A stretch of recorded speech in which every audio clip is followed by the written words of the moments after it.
sangre por Cristo, con gozo al cielo yo voy, librado de gracia infinita, ya sé que su hijo yo soy, lo sé, comprado con sangre yo soy, lo sé,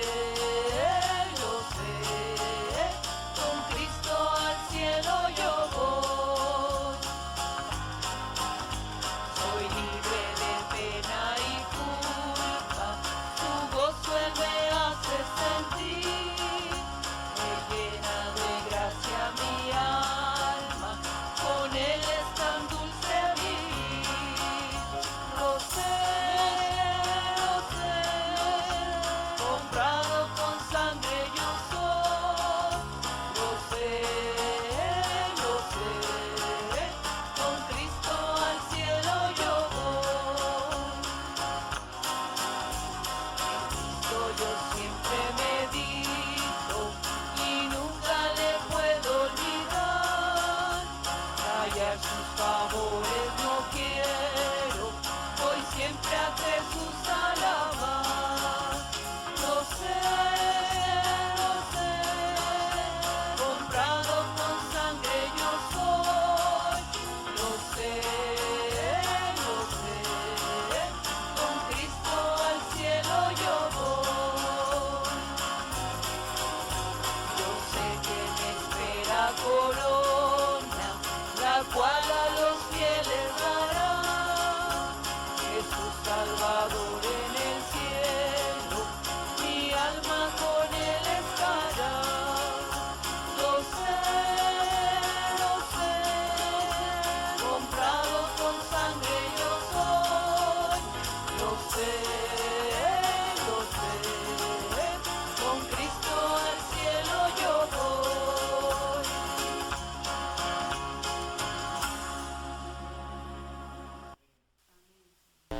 El gozo es el mismo, ¿verdad?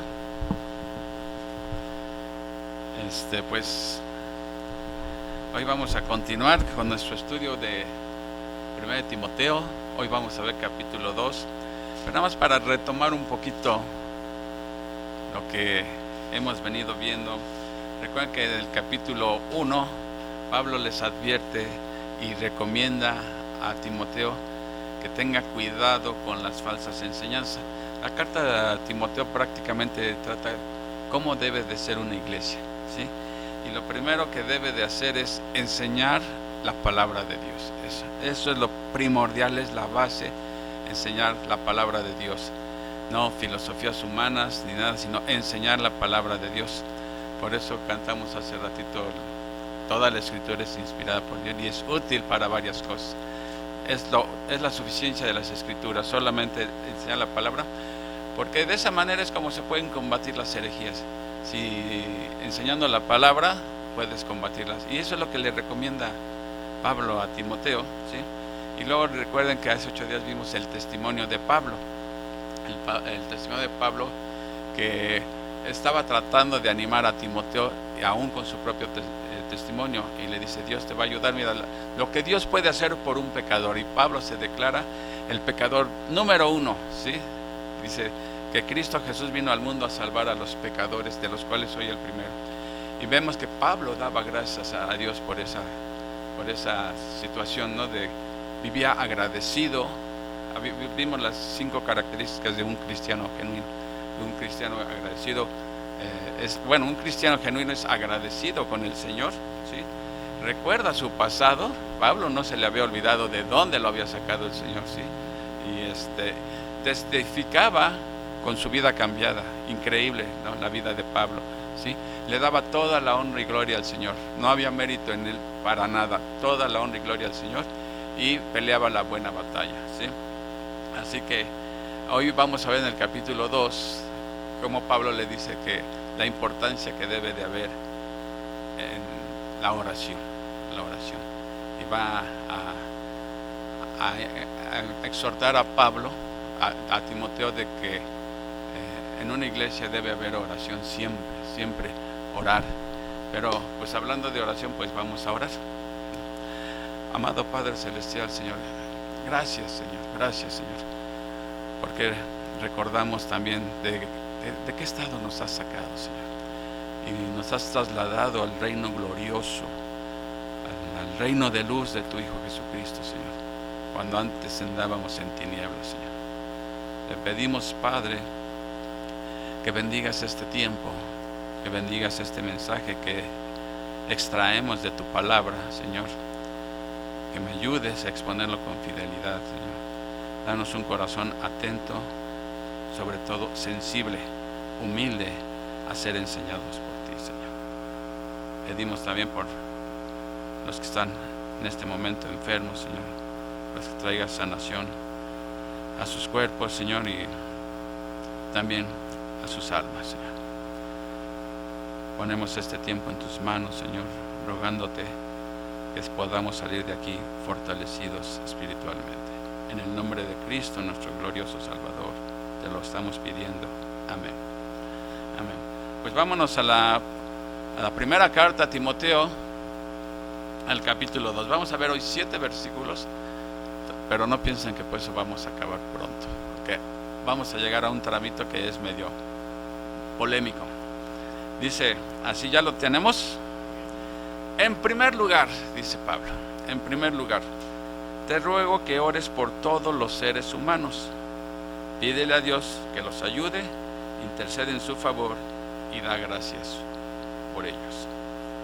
La Reina Valera 60 la dice así: exhorto ante todo a que se hagan rogativas, oraciones, peticiones y acciones de gracias por todos los hombres. En primer lugar, dice Pablo, la oración. No te olvides de la oración en la iglesia, es muy importante, ¿sí? Pero dice, me gusta más como está en Reina Valera 60, porque habla de rogativas, oraciones, peticiones y acciones de gracias. En la NTV, que es la que usamos, pues nada más dice, ora por todos los seres humanos, pídele a Dios que les ayude, pero no es tan precisa. Pero ¿por qué dice rogativas, oraciones, intercesiones? Pareciera que son sinónimos, pero no son precisamente sinónimos. Rogativas, ¿a qué les suenan rogativas? Sí, de ruego, rogar a Dios. O sea, las rogativas son cuando son cosas específicas, apremiantes, ¿sí? Por ejemplo, una enfermedad, algo así, algo, pero es algo específico y muy apremiante, ¿no? Que le ruegas al Señor, ¿sí? Deben de hacerse ese tipo. Las oraciones ya es más general, ¿sí? Orar por los alimentos, orar porque Dios te guarde durante el día, ¿sí? Son oraciones también válidas.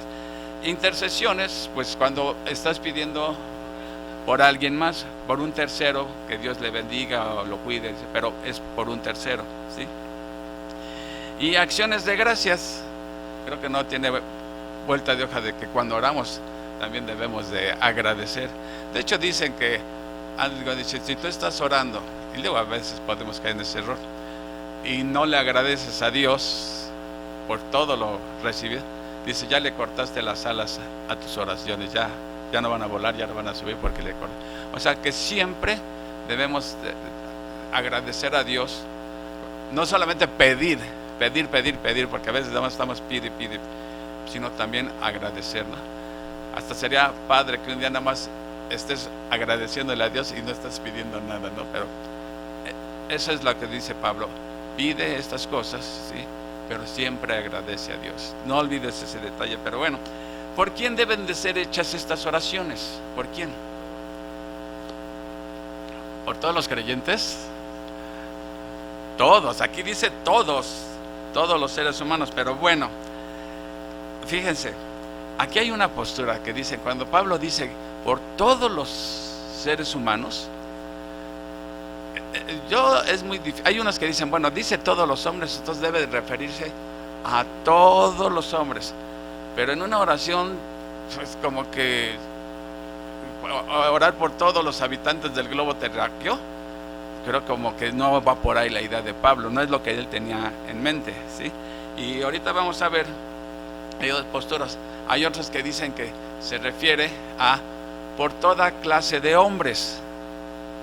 O sea, no, o sea, una postura dice que se refiere a todos los seres humanos del planeta, lo cual se me hace un poco que no es tanto la idea de Pablo, sino que orar por toda clase de hombres que hay en el mundo, por toda clase de hombres, ¿sí? ¿Por qué? Pues por lo que dice en el segundo versículo, dice: ora de este modo por los reyes y por todos los que están en autoridad, para que podamos tener una vida pacífica y tranquila, caracterizada por la devoción a Dios y la dignidad. La Reina Valera dice: por los reyes y por todos los que están en eminencia, o sea, en puestos públicos, que son gobernantes, ¿sí? O sea, está un presidente, gobernadores, etcétera, ¿sí? Síndicos, sí, cínicos, dijiste. Por todos los que están en eminencia, para que vivamos quieta y reposadamente en toda piedad y honestidad. Estas deben de ser en favor de ellos se debe de hacer este tipo de acciones, ¿sí? Pero, como digo, yo no creo que Pablo se esté refiriendo o él tenía en la mente en ese momento todos los seres humanos que había en el mundo, sino que por el contexto está diciendo: oren por sus gobernantes. Miren, aunque dice todos los hombres, la palabra todos no siempre significa todos, ¿sí? No siempre significa todos. Miren, les voy a dar un ejemplo. Un versículo en donde aparece la palabra todos 2 veces en un solo versículo y no se está refiriendo a lo mismo, ¿sí? No, todos no siempre significa todos. Se los leo textualmente. Romanos 5:18 dice: así que como por la transgresión de uno vino la condenación a todos los hombres, está hablando del pecado de Adán, por la transgresión de uno, por la transgresión de Adán, vino la condenación a todos los hombres. Ahí todos sí significa todos, sin excepción. Dice, a todos los hombres. De la misma manera, por la justicia de uno, ¿quién es ese uno? Jesucristo, vino los hombres, a todos los hombres. De la misma manera, por la justicia de uno, vino a todos los hombres la justificación de vida. O sea, está diciendo todos, pero todos los hombres son justificados. No es a todos los hombres. Entonces, no siempre todos significa todos, ¿sí? Entonces, ¿qué está diciendo Pablo aquí en Timoteo? Bueno, por toda clase de hombres. Si llegamos a la conclusión de que no está hablando de todos y cada uno de las personas que hay, quiere decir que oren por toda clase de hombres que hay en el mundo, por toda clase de hombres. ¿Por qué? Pues por lo que está diciendo después, dice, exactamente, sin distinción de raza, sin distinción de nacionalidad, sin distinción de puestos políticos, de posición social, por todos. Miren, otro ejemplo, Juan 12:32 dice, Jesús está hablando aquí, y nuevamente vemos que todos no significa todos. Dice Jesús: y yo, si fuere levantado de la tierra, o sea, está hablando de que ya lo van a crucificar, ¿sí? Dice: si fuera levantado de la tierra, a todos atraeré a mí mismo. Otra vez estoy utilizando la palabra todos, pero Cristo atrajo a todos a sí mismo. No, entonces no siempre todos significa todos. O muchas veces dicen, porque de tal manera amó Dios al mundo, ¿sí? Dios ama a todas las personas del mundo. Bueno, sí, pero realmente el sentido es porque de tal manera ama a Dios a toda clase de personas en el mundo, ¿sí? Vamos a ver por qué. Miren, mundo tampoco no significa todo el mundo. Miren, si ahorita ustedes estuvieran aquí en gran alboroto, bla, bla, bla, y yo les digo, a ver, todo mundo a callar, ¿sí? ¿Alguien de ustedes pensaría que yo me estoy refiriendo a todas las personas que hay en el mundo? Esa es una manera de decir, nada más. Entonces, no siempre mundo significa todo el mundo, ni la palabra todos no siempre significa todos, ¿sí? Entonces, el contexto es lo que nos debe decir de qué se trata, ¿sí? ¿Por qué? Porque si él está mencionando, ¿sí?, que oren por los gobernantes, el cristiano, ¿cómo estaban cuando Pablo escribe esta carta? ¿Cómo estaban los cristianos? Siendo perseguidos. El Imperio Romano lo estaba persiguiendo. ¿Quién estaba de emperador en ese entonces cuando Pablo escribe esto? Nerón. Y Nerón era malísimo, ¿sí? Se dice que él fue el mismo incendió en Roma y le echó la culpa a los cristianos, ¿sí? Y les daba muerte o los echaba a pelear con las fieras en el circo romano y todo. Entonces los cristianos podrían ser tentados a no orar por esas personas, ¿sí? No, que voy a estar orando por los que nos maltratan. Bueno, Pablo le está diciendo, por eso dice, oren por los reyes, por los que están en eminencia, o sea, oren por sus gobernantes, ¿sí? Aunque los maltraten, tienen la responsabilidad de estar orando por ellos, ¿sí? Sin importar raza, nacionalidad, posición social, nada. Le digo, les debe haber sonado a los cristianos de ese entonces orar por las autoridades. Bueno, a veces criticamos mucho a nuestros presidentes y con muy justificada razón, pero debemos de orar también por ellos, orar por ellos también. Eso nos manda la palabra. Jesús nos enseñó también, oren por los que los maltratan. Entonces debemos de orar por nuestros gobernantes, pero la pregunta es, ¿para qué? ¿Cuál es el propósito de orar por los gobernantes? ¿Sí? Dice aquí, para que vivamos quieta y reposadamente en toda piedad y honestidad, ¿sí? Miren, aquí Pablo está diciendo que debemos de orar por todas las personas. Este es un detalle que observé. Pero, ¿en dónde en la Biblia encuentran que debemos de orar por los muertos? Díganme, ¿dónde dice la Biblia orar? Si fuera correcto orar por los muertos, pues aquí era el preciso momento para que Pablo dijera, oren por sus muertos. Pero está diciendo por toda la gente que esté viva, de toda clase, ¿no? No está diciendo que se ore por los muertos. Está diciendo, el contexto nos ayuda a entender que oren, aunque los traten mal, deben de orar por sus autoridades, ¿sí? Bien, porque para que vivamos quieta y reposadamente.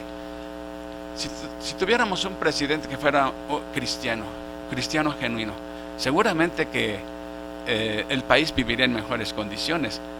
Pero si tenemos un presidente que no tiene temor de Dios, definitivamente el país va a andar mal, va a haber injusticias.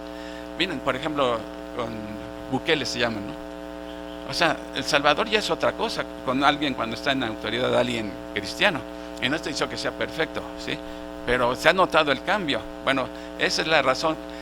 Pablo no está diciendo, oren por los gobernantes con motivos egoístas, sino para que esas condiciones de paz van a ayudar a propagar el evangelio también.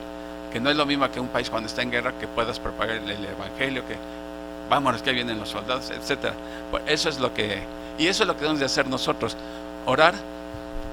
¿Por qué creen que cuando dice oren por sus presidentes? Es nada más para que nos traten mejor, para que gobiernen bien.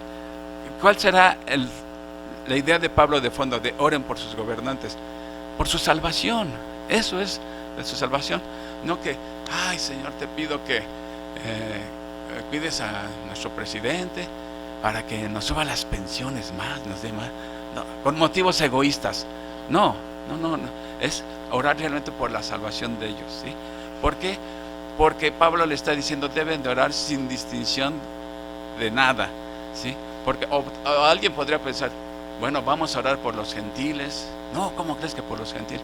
Yo voy a orar nada más por los judíos. Es como si te dijeran a ti, ora por tu vecino. No, ¿qué voy a estar orando por él? Me cae regordo. Pues la Biblia dice, debes de orar por él, sin distinción, ¿sí? ¿Me explico lo que está diciendo aquí Pablo? Bueno, no es con motivos. Y además, otra razón más dice, porque esto es bueno, en el versículo 3, esto es bueno y le agrada a Dios nuestro Salvador. Además, para poder vivir mejor, dice, porque eso agrada a Dios, que ores aún por los que no lo merecen. Desde tu punto de vista, no lo merecen, ¿sí? Orar hasta por aquellas personas que no tienen ni quien ore por ellos, ¿no? Entonces, la oración es pareja, ¿sí? No está pensado Pablo en cada persona del mundo, no, cuando terminaría si ni siquiera lo conoces, pero sí dice por toda clase de personas que hay en el mundo, ¿sí? Sin distinción. Dice, porque esto es bueno y agradable delante de Dios nuestro Salvador. Dice, Dios nuestro Salvador, a veces Pablo utiliza la expresión que Jesús nuestro Salvador, ¿sí? Pero ¿hay algún problema con eso? ¿Una contradicción que diga Dios nuestro Salvador y a veces dice Jesús nuestro Salvador? Pues no, porque la salvación viene de Dios, de la triunidad, ¿sí? del Padre, del Hijo y del Espíritu Santo, ¿sí? Que son 3 personas y un solo Dios, ¿sí? Entonces no hay ningún problema en eso. Pero dice, quien quiere, fíjense, aquí es donde va a venir la controversia. Quien quiere que todos se salven y lleguen a conocer la verdad. Dios quiere que todos se salven y que lleguen a conocer la verdad. La verdad que es Jesucristo, ¿sí? Y en la Reina Valera dice, el cual quiere que todos los hombres sean salvos y vengan al conocimiento de la verdad. Bueno, primero el conocimiento, cuando dice el conocimiento de la verdad, es el conocimiento pleno, no un conocimiento nada más intelectual, ¿sí? Sino que conozcas plenamente al Señor Jesucristo. Si te apuesto que si preguntas en la calle, ¿has oído hablar de Cristo o crees en Jesucristo? Te van a decir todos que sí. Yo creo que es difícil, pero lo conocen plenamente, ¿sí? Esa es la diferencia. Muchas personas dicen creer en Jesucristo, ¿sí? Pero ellos creen en Jesucristo, pero no bíblicamente, ¿sí? Vamos a intentar explicar eso después, ¿sí? Pero miren, donde voy al punto es esto. Dios quiere que todos los hombres sean salvos y vengan al conocimiento de la verdad. Este versículo son las armas favoritas de los arminianos, ¿sí? ¿Saben quiénes son los arminianos? Bueno, si alguien no sabe, les digo. Es una postura teológica que dice que tenemos libre albedrío y tu salvación depende de que tú aceptes a Cristo o no, ¿sí? La otra postura es la de la elección, ¿sí? Que dice, Dios elige a individuos desde antes de la fundación del mundo para que puedan creer el Evangelio. ¿Por qué? Porque estamos muertos todos en delitos y pecados. Y un muerto no puede creer hasta que Dios le da vida. Y lo dice en Efesios, Dios les da vida cuando estaban muertos, estaban bien paletas hablando espiritualmente, ¿sí? Necesitas que el Señor te dé vida, o sea, el Señor toma la iniciativa. Pero elige entre toda la masa caída. Bueno, aquí dice que Dios, y ellos dicen, no, Dios quiere salvar a todos, ¿sí? Entonces uno dice, bueno, Dios quiere salvar a todos, pero ¿acaso todos se están salvando? ¿Sí? O sea, Dios quiere salvar a los pecadores, pero ¿no puede? ¿Por qué dice aquí que Dios quiere salvar a todos los pecadores si sin embargo son pocos los que creen en Jesucristo? Mismo Jesús dice, el camino que lleva a la vida eterna es estrechito y pocos son los que lo hallan. En cambio, el camino ancho que va a la perdición es ancho, y dice, y muchos van por ahí. Entonces, Dios quiere salvar a los pecadores, ¿sí? Entonces, pero si no se están salvando todos, entonces la pregunta es, bueno, ¿Dios está fallando en su propósito? Él quiere salvarlos, pero el hombre no lo deja, ¿sí? Entonces, ¿Dios es soberano o no es soberano? Soberano quiere decir que lo que Él quiere hacer lo hace, ¿sí? Miren, es que no podemos agarrar este versículo, un solo versículo, para hacer toda una teología. ¿Qué debemos de tomar en cuenta? Bueno, si ahí dice, Dios quiere que todos los hombres sean salvos, pero la mayoría no se está salvando, la mayoría está yendo al infierno, ¿sí? ¿Qué está pasando? Entonces Dios quiere, pero es impotente, es incapaz de salvarlos. O sea, Dios los quiere salvar, pero el hombre le dice no a Dios. Entonces, Dios tiene planeado salvarlo, pero el hombre tiene la capacidad de cambiarle los planes a Dios. Miren, vamos a agarrar contexto, más contexto bíblico. Miren lo que dice aquí. Salmo 135:6. Y tomen nota porque luego se les va a olvidar.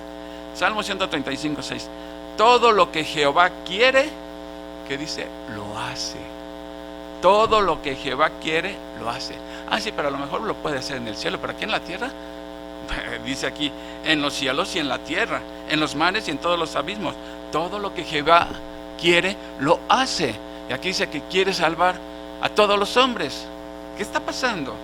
Isaías 46:10, tenemos fresco este versículo porque tiene poquito que pasamos por Isaías 46. Dice, fíjense lo que dice aquí Dios, que anuncio lo por venir desde el principio y desde la antigüedad lo que aún no era hecho.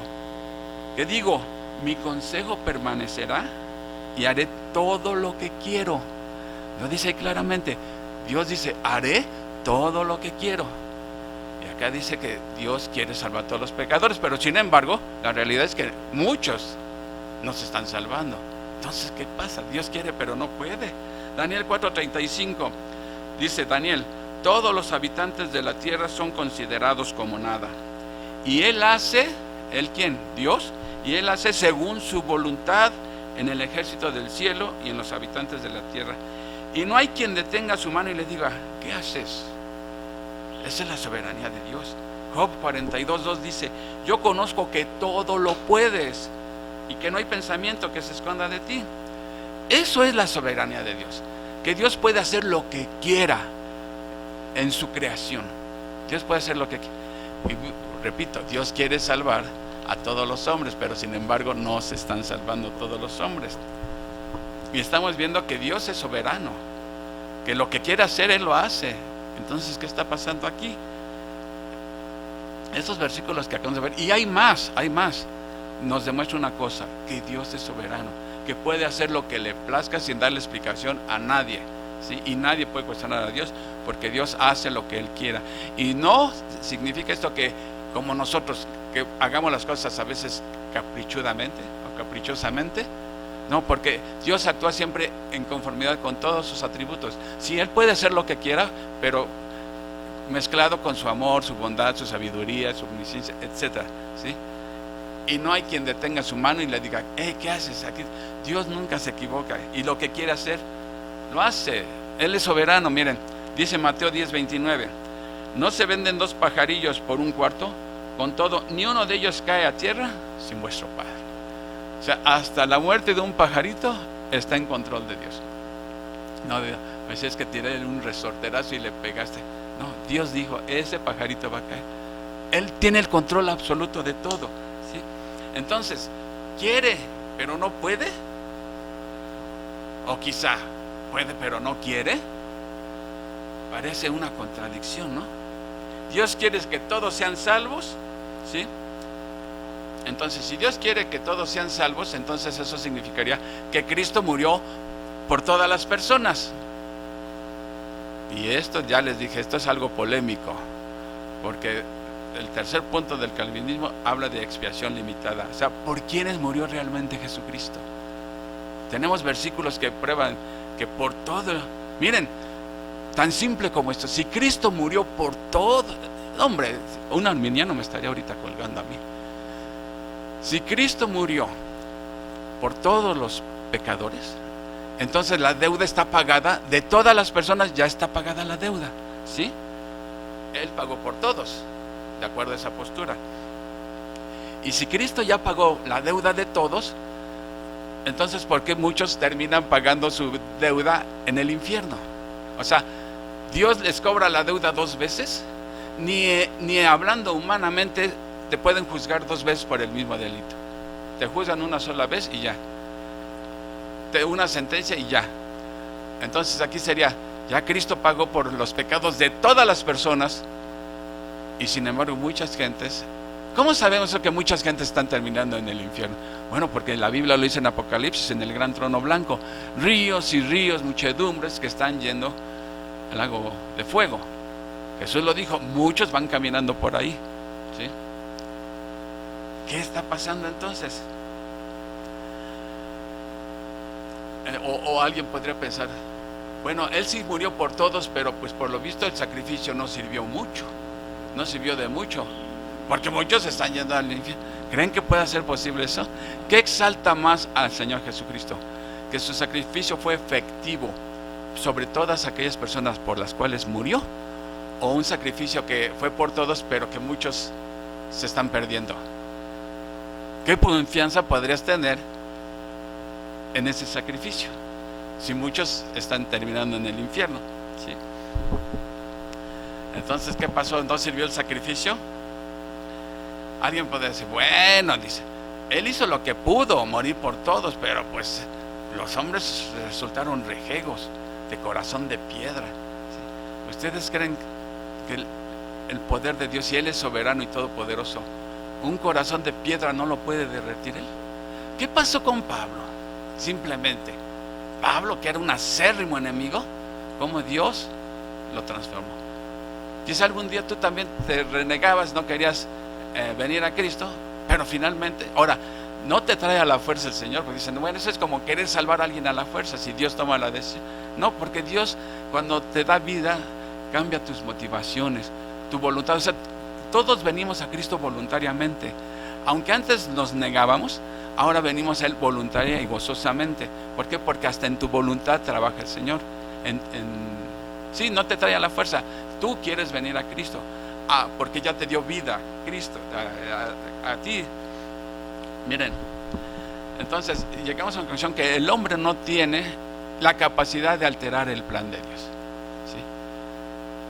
Entonces, aquí el problema es la palabra quiere. Hay dos palabras que hablan de la voluntad de Dios, de querer. Una palabrita es telos y otra palabra es bulé en griego. ¿Qué significa telos? Dios quiere. Aquí en este versículo dice Dios quiere, telos. Esa es la palabra que está utilizando Pablo. Dios quiere, pero esa es su voluntad de deseo, ¿sí? Es su voluntad de deseo. Y existe otra cosa que es la voluntad de decreto. Una cosa es lo que desea Dios, pero otra cosa es la que decreta Dios. Entonces, las dos se traducen en querer, esas dos palabras, pero una está hablando de su voluntad de deseo, lo que Dios espera del hombre. Pero finalmente, bulé significa la voluntad de decreto, lo que Dios ha determinado hacer. Vamos a tratar de explicar esto, ¿sí? Una de las características de la palabra telos es que su voluntad de deseo es conocida. Podemos saber cuál es su voluntad de deseo. No matarás, no robarás, etcétera. Lo sabemos. Pero todo lo que sucede es su voluntad de decreto. Entonces, la voluntad de decreto no la podemos conocer, es secreta. Y la conocemos solamente hasta que suceden las cosas, ¿sí? Cuando cayó el pajarito muerto, fue la voluntad de decreto. Tú no sabías que iba a morir ese pajarito, pero Dios lo decretó y ¡pum!, cayó el pajarito, ¿sí? Entonces, ¿cómo sabemos que esa fue su voluntad de decreto? Pues porque sucede. Como les dije hace 8 días que fue, Dios fue su voluntad de decreto que ustedes estuvieran hoy aquí. Sí. ¿Cómo sabes que fue la voluntad de decreto? Pues porque aquí estoy, ¿sí? Y todo lo que sucede, Dios lo decreta, ¿sí? A veces hasta cosas malas, ¿sí?, que no entendemos, pero están bajo el control de Dios. Ahora, Dios decretó que los que no vinieron no hayan venido, pues también decretó. ¿Por qué? Porque no están aquí, pero era su voluntad de deseo. Era su voluntad de deseo que sí, quería que vinieran, pero miren, es que esto parece como un poco de que Dios pueda desear algo, pero que decrete otra cosa. Miren, les dije el otro día, cuando llevamos a vacunar a mi nietecito, pues los papás dijeron, pues sí, que lo vacunen, a pesar de que sabía que le iba a doler, que iba a llorar, por así decirlo, ¿no? Iba a sufrir. Bueno, su voluntad de deseo era que su hijo pasara por ese trance, pues no, pero tuvieron que tomar la decisión de que sí, por un bien mayor. Bueno, ese es un ejemplo de la vida cotidiana. Dice, ay, siempre sacas a tu nietecito. Bueno, un ejemplo bíblico. ¿Qué le dijo Dios a Abraham con respecto a su hijo Isaac? ¿Cuál fue la voluntad revelada de Dios? Que sacrificara a su hijo, ¿sí? Ese era el deseo de Dios. Quiero que sacrifiques a tu hijo. Pero al mismo tiempo, su voluntad de decreto era que el niño iba a quedar vivo. Pero eso no lo sabía Abraham. ¿Hasta cuándo lo supo? Pues hasta que sucedió. Entonces, a veces Dios puede decir que desea una cosa, pero decreta otra cosa. Miren, en Hechos 4, 27 y 28 dice, aquí está hablando Pedro, dice, porque verdaderamente se unieron en esta ciudad contra tu santo Hijo Jesús, a quien ungiste Herodes, Poncio Pilato, con los gentiles y el pueblo de Israel, para hacer cuanto tu mano y tu consejo habían antes determinado que sucediera. O sea, la crucifixión de Cristo, aquí está diciendo Pedro, ¿sí? Los judíos, los gentiles, Herodes, Poncio Pilato, crucificaron al Señor, a tu santo ungido. ¿Por qué? Porque tú lo habías determinado así antes, dice aquí claro, para hacer cuanto tu mano y tu consejo habían antes determinado que sucediera, ¿sí? Entonces, Dios se agradaba con ver a su hijo sufrir. Hubiera deseado que no sufriera. Sin embargo, decretó otra cosa: que Cristo padeciera y muriera por nuestros pecados. ¿Y de qué manera tan cruel? Porque era la única manera de pagar por nuestros pecados. Entonces, puede desear una cosa, pero decretar otra cosa. Entonces, estamos hablando de libre albedrío o elección, ¿sí? Hay quienes dicen que no, que tenemos el libre albedrío. El hombre tiene la capacidad de decidir elegir a Dios. Y la otra postura de la elección dice, no, si todos estamos muertos, si Dios no toma la iniciativa, nadie se salvaría. ¿Por qué? Porque estamos muertos. No hay manera que nos salvemos. Si Dios no toma la iniciativa, estamos todos out, ¿sí? Entonces, aquí si nos basamos en el contexto, si en el versículo 1 dijo que oren por todos los hombres, pero todos los hombres no se están salvando, quiere decir que Pablo está diciendo, oren por toda clase de hombres. Entonces, no estaba diciendo que todos significa todos. Entonces, aquí, ¿qué está expresando? Aquí nada más está expresando la voluntad de deseo, lo que Dios espera del hombre, pero la voluntad de decreto es lo que Dios finalmente decreta, ¿sí? Y vamos a analizar otro cañón que es de los arminianos también. Segunda de Pedro 3:9. Es otro versículo lo que usan los arminianos para decir que sí existe el libre albedrío, que el hombre tiene la capacidad. ¿Por qué? Porque Dios quiere salvar a todos, ¿sí? Y no quiere que ninguno perezca. Bueno, vamos a ver si eso dice realmente. Dice así, miren, se los leo. Segunda de Pedro 3:9 dice: amados, esta es la segunda carta que os escribo, y en ambas despierto con exhortación vuestro limpio entendimiento, para que tengáis memoria de las palabras que antes han sido dichos por los santos profetas, y del mandamiento del Señor y Salvador dado por vuestros apóstoles, sabiendo primero esto, ahí viene lo bueno, que en los postreros días vendrán burladores, andando según sus propias concupiscencias y diciendo: ¿dónde está la promesa de su advenimiento? Porque desde el día que los padres durmieron, todas las cosas permanecen así, como desde el principio de la creación. O sea, esos burladores, los que se mofan de que Cristo va a venir, ¿sí? Dice, les llama aquí, fíjense bien cómo les está llamando Pedro, burladores, o sea, no son creyentes, se están burlando. Dice en el 5, estos ignoran voluntariamente que en el tiempo antiguo fueron hechos por la palabra de Dios los cielos y también la tierra, que proviene del agua y por el agua subsiste, por lo cual el mundo de entonces pereció anegado en agua. Está ahí hablando del diluvio, ¿sí? Pero los cielos y la tierra que existen ahora están reservados por la misma palabra, guardados para el fuego en el día del juicio y de la perdición de los hombres impíos. Mas, oh amados, no ignoréis esto, que para con el Señor un día es como 1000 años, y 1000 años como un día. El Señor no retarda su promesa. Este es su versículo. El Señor no retarda su promesa, según algunos tienen por tardanza, sino que es paciente para con nosotros. En otra versión dice vosotros, no queriendo, esa palabra es bulé, que ninguno perezca, sino que todos procedan al arrepentimiento. Aquí está diciendo que Dios, otra vez utiliza la palabra querer, que Dios no quiere que ninguno perezca. Pero si está diciendo la palabra bulé, quiere decir que Dios está decretando que ninguno perezca y que todos procedan al arrepentimiento. Ahora, ¿quiénes son esos algunos? Vamos a entender, cuando dice Pedro, algunos, ¿a quién se está refiriendo? A los incrédulos, a los burladores, a eso se está refiriendo. Ellos son los que ignoran voluntariamente. Pero la cosa es, cuando dice nosotros o vosotros, ¿a quién se está refiriendo? Esas palabras, ¿para quién va? Para nosotros, para creyentes. Entonces, ya eso nos va a dar la pista. ¿Quiénes son nosotros o vosotros? Miren, son aquellos a que Pablo dice que son los que han recibido grandes promesas, grandes y preciosas promesas. Son los que se distinguen de los burladores, ¿sí? Eso va dirigido a los cristianos, que en su primera carta les llama elegidos. Está claro ahí, ¿sí? Elegidos según la presencia de Dios Padre en santificación. Y también les llama pueblo adquirido por Dios, ¿sí? Mas vosotros sois linaje escogido, real sacerdocio, nación santa, pueblo adquirido por Dios. Entonces, ¿para quién Dios está decretando que no quiere que ninguno perezca, sino que todos procedan al arrepentimiento? A su pueblo, a creyentes, se está dirigiendo a creyentes. No está diciendo, cuando está diciendo que ninguno perezca, que ninguno perezca, pero de su pueblo. O sea, Dios está dando tiempo para que los elegidos respondan al llamado de Dios, ¿sí?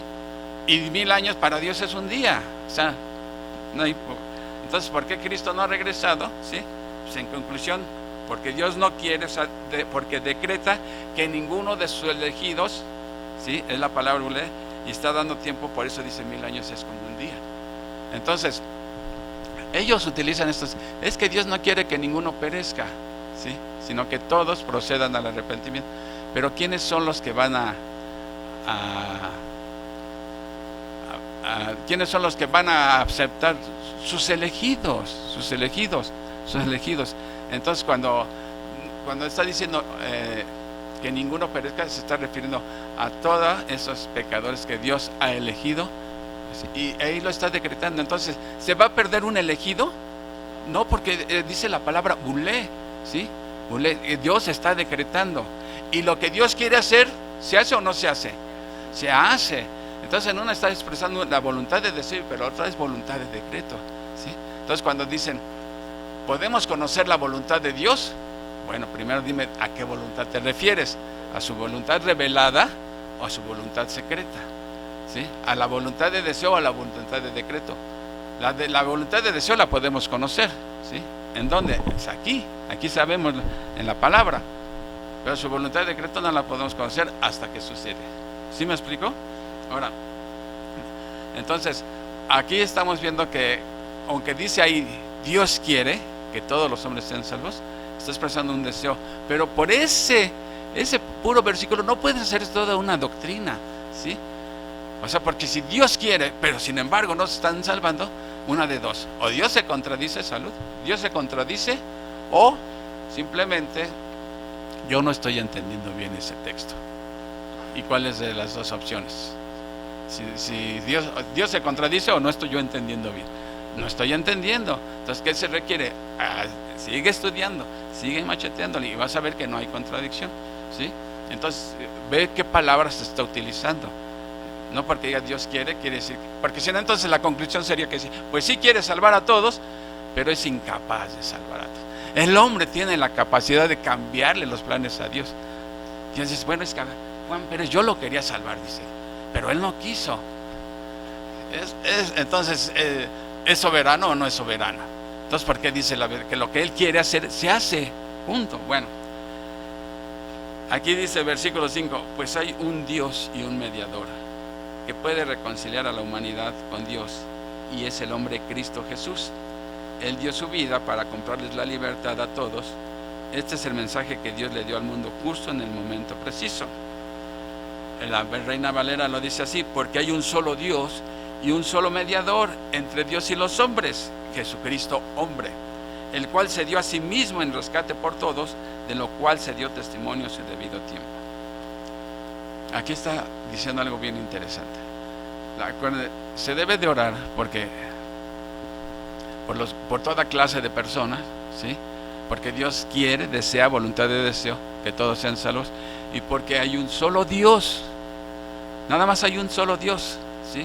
No hay muchos dioses. O sea, no hay un Dios para los judíos y un Dios para los gentiles. No hay un Dios para los ricos y un Dios para los pobres. No hay un Dios para los poderosos y un Dios para los débiles. No, es un solo Dios, un solo Dios. Y si hay un solo Dios, entonces nada más hay un solo mediador, ¿sí? ¿Entre quién y quién? Entre Dios y los hombres. Hay nada más un mediador, no hay dos. Y lo dice claramente aquí: Jesucristo hombre, y enfatiza incluso que el hombre, el Dios que se hizo carne, que es Jesucristo, ¿sí? No hay un Dios para esclavos y un Dios para los libres, ¿sí? Entonces, miren, eso es interesante. Dice que hay un solo Dios, ¿sí? Pero Dios es santo, santo. Y miren, les tengo una mala noticia: que nosotros somos pecadores. Entonces, ¿cómo puede haber comunión entre un Dios santo y un montón de pecadores? Alguien los tiene que hacerla de mediador. Miren, ¿recuerdan de lo que les dije? ¿Qué es la unión hipostática? ¿Qué es? 100% hombre es Jesús, 100% Dios. Por eso es que es el único que puede ser mediador. Porque por un lado debe tener su naturaleza divina con la que toma el Padre y otra naturaleza humana con la que toma el pecador. Es la única manera que puede servir de puente entre Dios y los hombres, ¿sí? ¿Por qué? ¿Cómo podemos acercarnos a Dios si somos pecadores y Él es santo, puro? ¿Sí? Pues necesitamos que alguien haga eso que nosotros no podemos hacer. Alguien lo va a hacer, porque dice, la Biblia es muy clara, dice, por cuanto todos pecaron y están destituidos de la gloria de Dios, o sea, separados, y por más que le intentemos, nunca vamos a alcanzar la gloria de Dios, porque somos pecadores, ¿sí? Entonces, su justicia y su santidad demanda tu castigo, ¿sí? Tu pecado merece ser castigado. La santidad de Dios lo exige, ¿sí? La santidad. O sea, Dios no se va a hacer de la vista gorda con tus pecados. Nosotros somos cristianos porque ya Dios se hizo de la vista gorda, ¿sí? No, Dios no se hace de la vista gorda. Miren, dice la palabra de Dios, Dios no tendrá por inocente al culpable. No tendrá por inocente al culpable. Y por otro lado dice que Dios es rico en misericordia. Entonces, ¿cómo podemos conciliar eso? ¿Cómo lo podemos conciliar esas dos grandes verdades? Que Dios no tendrá por inocente al culpable y que es rico en misericordia. Dios te tiene que castigar a ti y a mí, ¿sí? A fuerza. Y la paga del pecado, ¿qué es? Muerte, condenación, para decirlo más llanamente, ¿sí? Condenación. Eso es lo que merece nuestro pecado. Pero por otro lado dice que Dios es rico en misericordia. ¿Cómo resolvemos aparente contradicción? Isaías 53, ahí lo dice claramente. Alguien fue nuestro sustituto, tomó nuestros pecados y Él murió como ofrenda por el pecado. Eso es lo que dice Isaías 53. Isaías lo explica claramente. Él fue muerto por nuestras rebeliones. Entonces, ya Dios castigó tu pecado. O sea, tus pecados no se quedaron sin castigo. Ya los castigó Dios. Pero ¿en quién? En Cristo. En Cristo. Porque Él fue tu representante en la cruz. Lo que tú y yo merecíamos, lo tomó Cristo. Él es el mediador entre Dios y los hombres, ¿sí? Por eso, si Cristo va a ser mi sustituto en la cruz, pues tiene que ser semejante a mí. Por eso tiene que ser hombre y al mismo tiempo Dios. Porque si no, no va a servir de mediador. O sea, un ángel no puede servir de mediador porque no tiene naturaleza humana. Pero Jesús tenía la naturaleza divina y la naturaleza humana, ¿sí?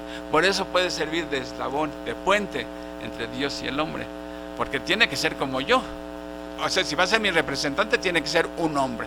Ahora, ¿por qué no Barrabás? Mejor fue Barrabás el representante que castiga, porque también era pecador.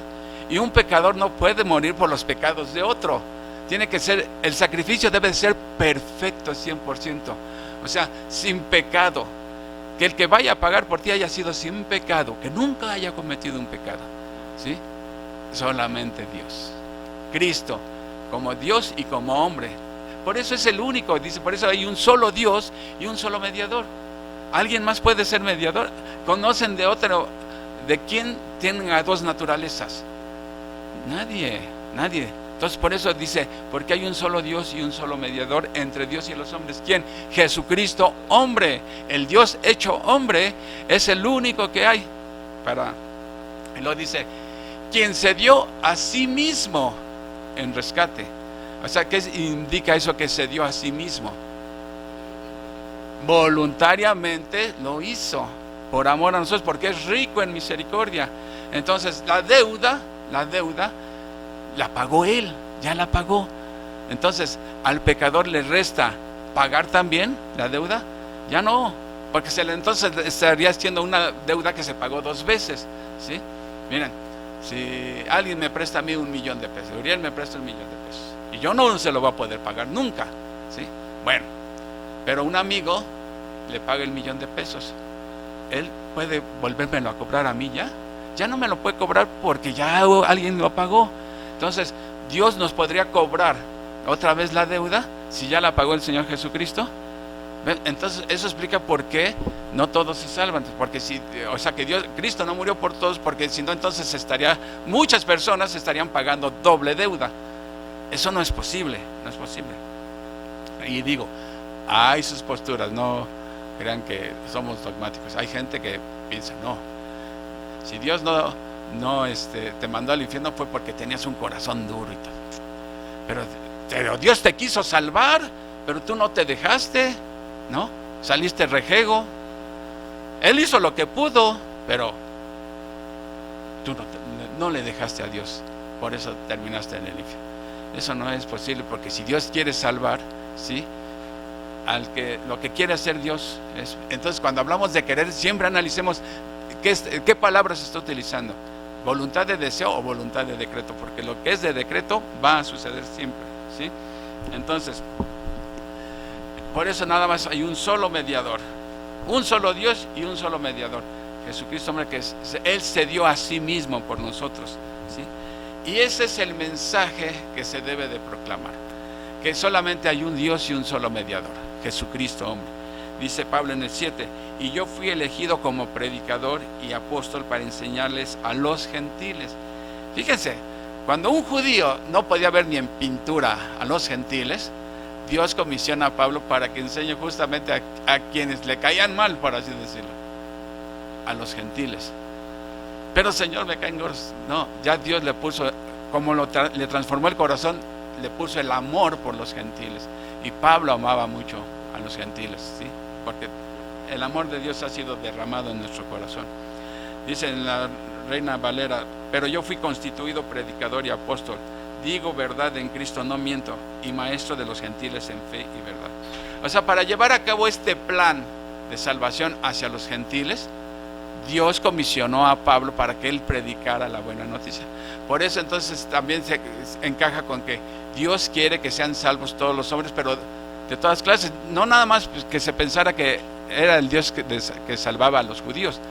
Aquí lo estamos viendo que va a salvar gentiles de todo el mundo, de toda clase, ¿sí? Para llevar a cabo este plan, Dios designa a Pablo, ¿sí? Para que le lleve esa noticia a los gentiles y ellos puedan ser salvos. Entonces Pablo está diciendo, yo fui comisionado para predicar esa buena noticia. No, Pablo no era un usurpador que anduviera ahí diciendo cosas que Dios lo comisionó para que él fuera y él fue el que llevó el evangelio a los gentiles, Pablo, ¿sí? Recuerden que los enemigos de Pablo siempre andaban cuestionando su autoridad, y por eso Pablo repetidas veces dice, soy apóstol por mandato de Dios, ¿sí? Apóstol de Jesucristo, ¿sí? Y para proclamar el evangelio, y el evangelio es la buena noticia, eso significa evangelio. Pero sin embargo, miren, a veces cuando predicamos el evangelio, nada más predicamos una cara del evangelio, el amor de Dios, su riqueza en misericordia, pero no predicamos que Dios no tendrá por inocente al culpable, ¿sí? O sea, Dios va a castigar, tiene que castigar el pecado, porque ¿qué pasaría si Dios no castigara el pecado? Pues ¿dónde quedó su santidad? Y si ya dudamos de su santidad, entonces estás dudando que sea Dios verdadero, porque Dios verdadero es santo, puro y santo. ¿Qué estaría hablando de su justicia? No, pues lo sobornan ahí con una limosna y ya lo sobornan y le perdonó el pecado. Eso puede suceder con Dios, no puede suceder eso con Dios. Dios al que le hace la paga, y la paga del pecado es muerte, ¿sí? Entonces tenemos que, cuando predicamos el evangelio, ahora sí que la buena noticia comienza con malas. Eres pecador. ¿Quién podría decir que no es pecador? ¿Quién no ha dicho una mentira en toda su vida? No. Somos pecadores por naturaleza, traemos esa naturaleza pecaminosa, ¿sí? Pero no porque todos pequemos quiere decir, pues todos pecamos, ¿qué no? Porque pensamos mal de muchos, consuelo de todos. No podemos minimizar el pecado es cosa grave delante de Dios, ¿sí? Y persona que muere sin haber lavado sus pecados en la sangre de Cristo es condenado, ¿sí? El evangelio de Juan 3:36 dice, el que tiene al Hijo tiene la vida, el que no tiene al Hijo no tiene la vida, sino la ira de Dios está sobre él. ¿sí? Entonces, ¿cuándo una persona está lista ya para morirse? Mientras no lave sus pecados, no está listo para morir. Solamente el que ya ha lavado sus pecados en la sangre de Cristo, que ha recibido a Cristo como su único y suficiente Salvador, como dijo Simeón, ahora sí, Señor, puedes despedir a tu siervo en paz, porque mis ojos han visto tu salvación, ¿sí? Así, creyente que ha visto a Jesús como su Salvador, puede decir, ahora sí, Señor, a la hora que quieras, ¿sí? Fíjense ese mensaje que donde Dios es el que manda a su propio Hijo, ¿sí? Para que nos rescate. ¿Y cuál es el precio del rescate? La propia sangre de su propio Hijo. Ese fue el pago por el rescate, ¿sí? Entonces, ¿dónde está nuestro mérito? ¿Hay mérito alguno? Es la bondad, la riqueza, la gracia y misericordia de Dios. Solamente por eso, ¿sí? Y ese es el mensaje que tenemos que llevar. Entonces, por eso debemos de orar, ¿sí? Porque por los gente de toda clase, incluso los gobernantes, aunque sean malos gobernantes, debemos de orar por ellos para varias cosas. ¿Por qué? Para vivir mejor nosotros, ¿sí? Porque agrada a Dios, y sobre todo porque nada más hay un solo Dios y un solo mediador, que es Jesucristo, hombre, ¿sí? Entonces, y siempre agradecer a Dios, ¿sí? Ahora, por eso debemos siempre, ¿qué es lo que quiere Dios para mi vida? ¿Cuál es su voluntad para mi vida?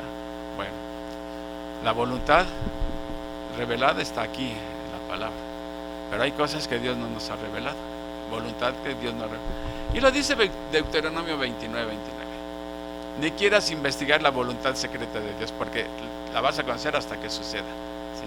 Pero Deuteronomio 29:29 dice, las cosas ocultas pertenecen a Dios, pero las reveladas, lo que está aquí escrito, eso sí es para nosotros. ¿Para qué? Dice para nosotros y para nuestros hijos. ¿Para qué? Para que la vivamos, la conozcamos, ¿sí? Entonces, nosotros debemos sentirnos realmente bendecidos, sí, bendecidos por haber sido objeto de la gracia de Dios.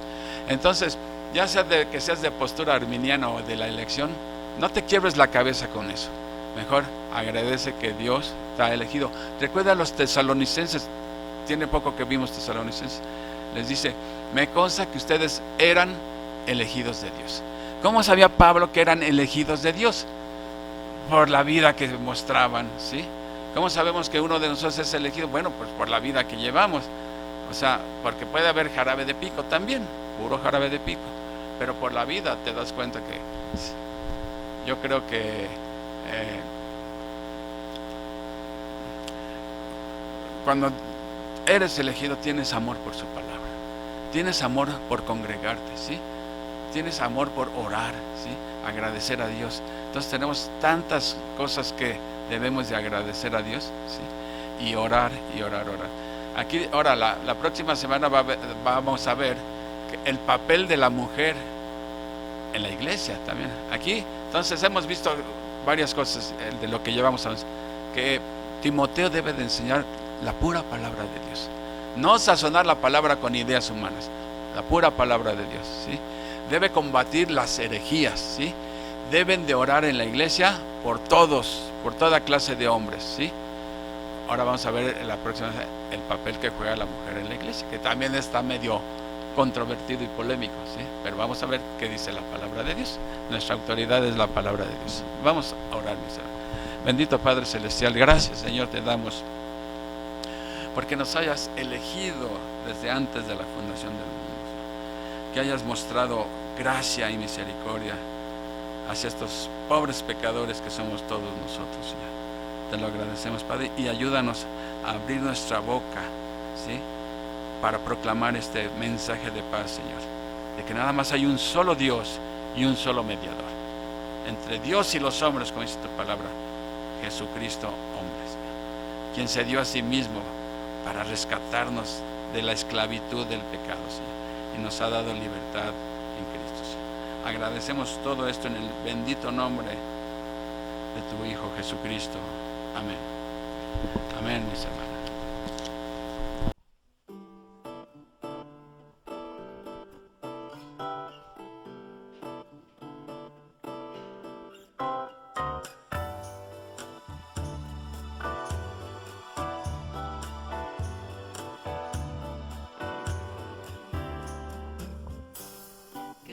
es estar en tu presencia, contemplando la hermosura de tu majestad y reconociendo que tú eres Señor Todopoderoso y el gran yo soy.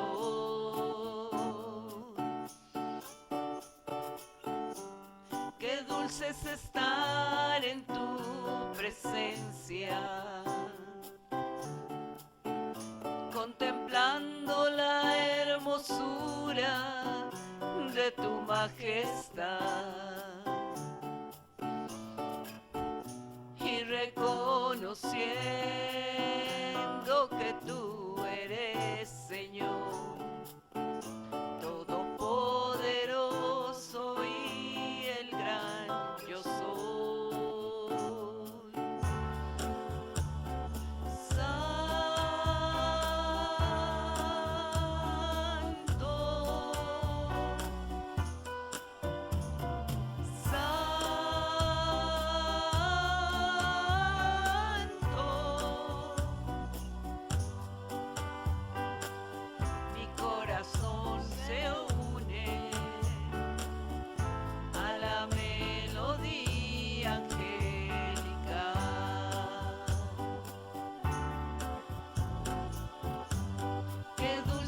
Estar en tu presencia,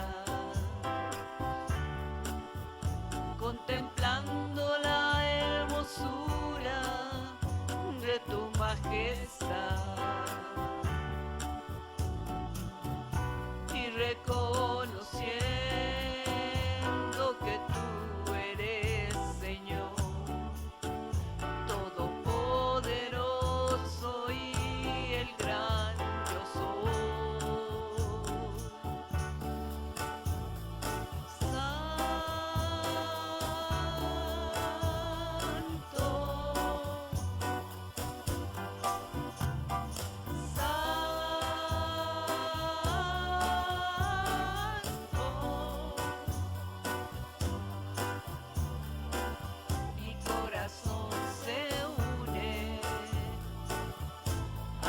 melodía angelical.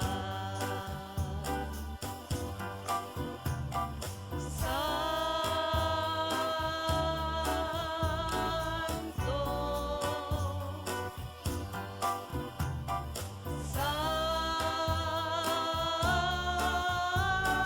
Santo, mi corazón se une a la melodía angelical. Mi corazón se une a la melodía angelical.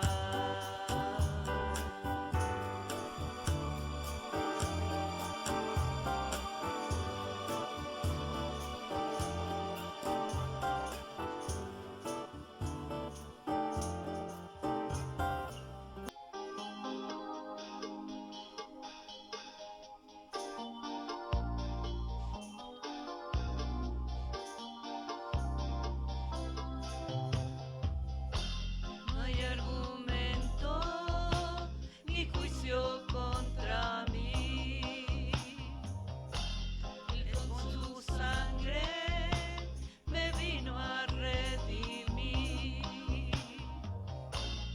libre de condenación, ya no soy más un deudor, Él ha pagado la deuda por mí. Yo era culpable y me otorgó el perdón. Manto de gracia de pronto me cubrió. Mis pecados él borró y mi cuenta canceló. Él ha pagado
hay argumento ni juicio contra mí. Él con su sangre me vino a redimir. Libre de condenación, ya no soy más un deudor. Él ha pagado la deuda por mí. Yo era culpable y me otorgó el perdón. El don de gracia de pronto me cubrió. Mis pecados él borró y mi cuenta canceló. Él ha pagado la deuda por mí. Ahora soy libre y esclavo por amor, precio de sangre. Jesús por mí pagó, ahora soy libre y esclavo por amor, precio de sangre. Jesús por mí pagó. Él marcó mi corazón.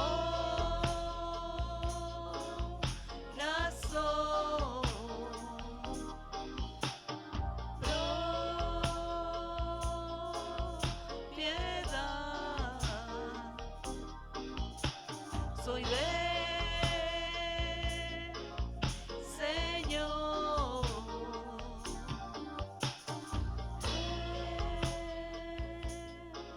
Él marcó mi corazón.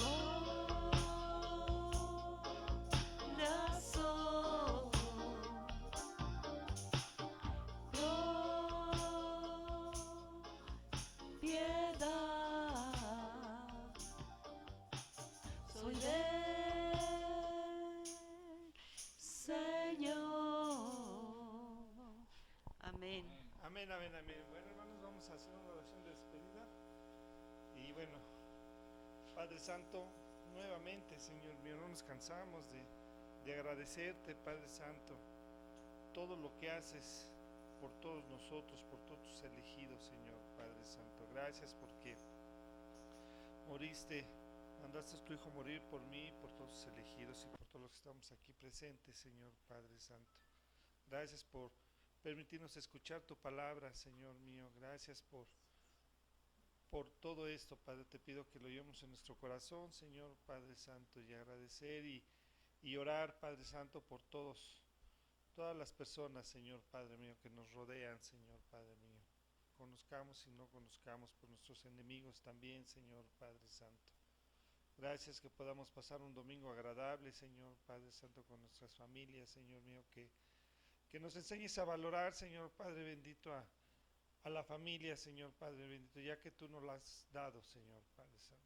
Que los cuidemos, que los protejamos, Señor Padre Santo, que les enseñemos a los hijos a ver, Padre, a ver el mal y enseñarles el bien, Señor Padre Santo, con nuestro ejemplo, Señor Padre Santo. Te agradezco esta mañana y te lo pido en el nombre de tu bendito Hijo Jesucristo. Amén, Señor. Estamos despedidos. Amén.